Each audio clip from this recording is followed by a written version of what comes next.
Tinatayang 12 stalls ang tinupok ng apoy sa sunog na sumiklab sa pamilihang bayan ng Labrador, Pangasinan pasado alas 9 ng umaga kahapon.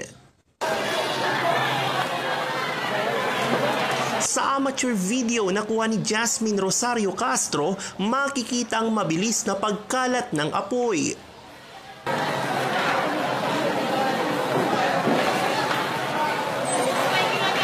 Ayon sa investigasyon ng pulisya, napabayaang niluluto sa kalan ang posibleng pinagmulan ng apoy. May mga ibinebenta rin umanong LPG na nadamay na lalong nagpalala sa sunog. Umabot sa ikatlong alarma ang sunog kung saan tinatayang higit 3 milyong halaga ng ari-arian ang tinupok ng apoy.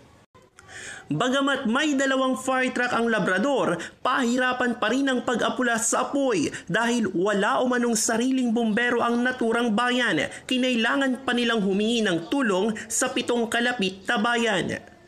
Samantala umaasa naman ang mga biktima ng sunog sa tulong na ibibigay ng lokal na pamahalaan. Russell Simorio, ABS-CBN News.